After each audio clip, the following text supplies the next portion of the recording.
नमस्कार मित्रांनो, आता रविवार आहे, सकाळी 7 वाजता मी दुर्गा टेकडीच्या आतमध्ये आहे आणि दुर्गा टेकडीच्या आतमध्ये सुद्धा काय पोझिशन आहे तुम्हाला दाखवतो। ही सगळी दुर्गा टेकडी आहे, या शहरातील सर्वात मोठं उद्यान आहे, जवळपास 75 एकरचं। आणि तिथे रविवारच्या दिवशी सकाळी 7 वाजता सुद्धा जो आपला एअर क्वालिटी इंडेक्स आहे तो आपल्याला दाखवतोय की तुम्ही या शहरात जर राहिलात तर पुढच्या काही वर्षात मरणार आहात, किंबहुना जर तुम्हाला आणखी काही वर्ष जगायचं असेल तर तुम्हाला हे शहर ताबडतोब मोकळं करावं लागेल। अशा प्रकारचा हा एअर क्वालिटी इंडेक्स तुम्हाला दाखवतोय। हे स्क्रीनवरतीच मी दाखवतोय। अशा प्रकारचं मशीन तुम्हाला ऑनलाईन मिळतं ॲमेझॉनवरनं आणि सगळ्या वेबसाईटवरनं। ते तुम्ही घ्या आणि तुमच्या घराच्या परिसरामध्ये काय पोझिशन आहे हे चेक करा। जर असा बीप बीप जर वाजत असेल तर याचा अर्थ तुम्ही धोकादायक परिसरात, धोकादायक इमारतीमध्ये, धोकादायक शहरात राहताय आणि स्वतःची फसवणूक करून घेताय।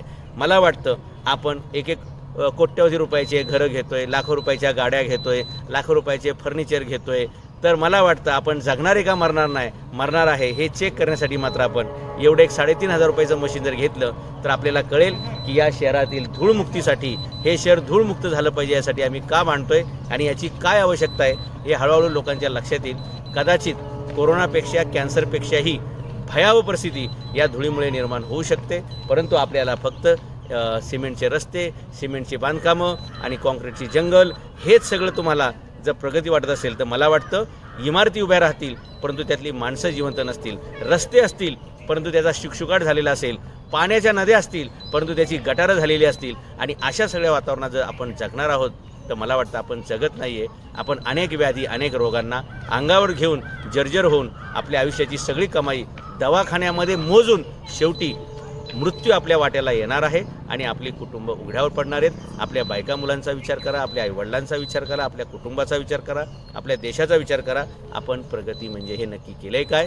हे एअर क्वालिटी इंडेक्स तुम्हाला ऑनलाईन भेटतं, हे तुम्ही घ्या आणि तुमच्या लक्षात येईल की आपण एका युद्धापेक्षाही भयानक वातावरणामध्ये राहत आहोत। हे ढगाळ फक्त वातावरण नाही, हे रोगट वातावरण आहे आणि हे शहर आपल्या राहण्यालायक नाही आहे। ते राहण्यालायक बनवायचं असेल तर आपल्याला धूळमुक्त PCMC हे कॅम्पेन जोरात करावं लागेल। सर्व कन्स्ट्रक्शन साईट बंद कराव्या लागतील, सर्व रस्त्यावरची धूळ उचलून घ्यावी लागेल, सर्व धूळ उडवणाऱ्या गोष्टींवरती आपल्याला कंट्रोल आणावं लागेल, अन्यथा आपले जीव गमावण्याची तयारी ठेवा, शहर खाली करण्याची तयारी करो। धन्यवाद।